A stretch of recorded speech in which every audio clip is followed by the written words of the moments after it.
আসসালামু আলাইকুম। ইয়াসমিন কিচেনের আজকের রেসিপি ভাজা কেক। এটাকে ভাজা কাপকেকও বলা যায়। স্বাদ গন্ধে বাজারের কাপকেকের চাইতে কোনো অংশে কম না। 5 মিনিটে ঝটপট তৈরি করা যায়। বিকেলের চা অথবা বাচ্চাদের টিফিনের জন্য দারুণ রেসিপি। চলেন শুরু করি প্রস্তুত প্রণালী। একটা বাটিতে প্রথমে একটা ডিম নিয়ে নিব। ডিমটাকে ভালোভাবে ফেটিয়ে নিব। ডিম কিছুটা ফেটানো হয়ে গেলে দিয়ে দিব 1/3 কাপ আইসিং সুগার। আমি চিনি ব্লেন্ডারে ব্লেন্ড করে গুঁড়ো করে নিয়েছি।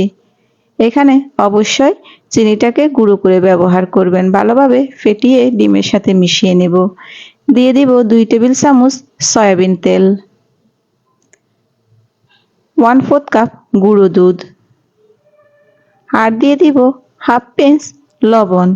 একসাথে আবারও ভালোভাবে ফেটিয়ে নিব।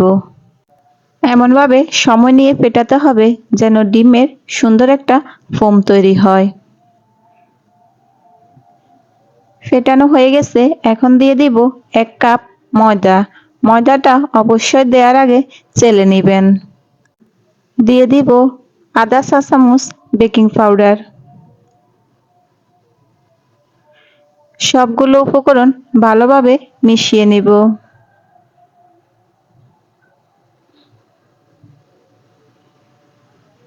হাত দিয়ে এইভাবে মেখে নরম আঠালো একটা ডো তৈরি করব।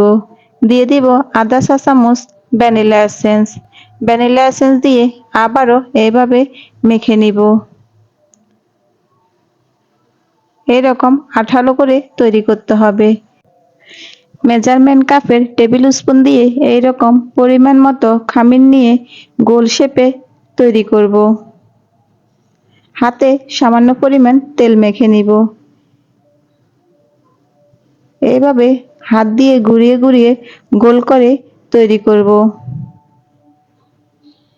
এই কেকটা তৈরি করে রেখে দেওয়া যাবে না, তাহলে চ্যাপ্টা হয়ে যাবে। সাথে সাথে ভাজতে হবে। চুলায় একটা কড়াইয়ে তেল গরম দিয়ে দিছি। তেলটা মাঝারি আঁচে গরম করতে হবে। চুলার আঁচটা অবশ্যই মাঝারি টু লোতে রাখতে হবে।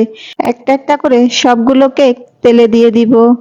যখন কেক নিচের থেকে অনেকটা শক্ত হয়ে নিচ থেকে তেলের উপরে ভেসে উঠবে, তখন একটা কাঁটা চামচের সাহায্যে এইভাবে উল্টে দিব।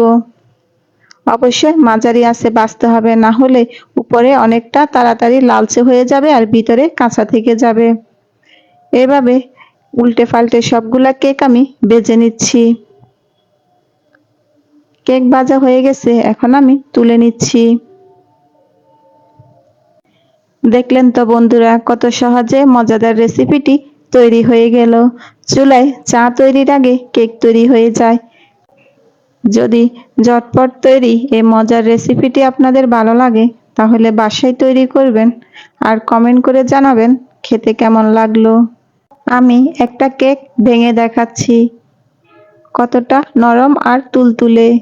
শুধু নরম আর তুলতুলে না, খেতেও কিন্তু দারুণ মজার। রেসিপিটি ভালো লাগলে অবশ্যই লাইক, কমেন্ট, শেয়ার করবেন আর সাবস্ক্রাইব করতে ভুলবেন না।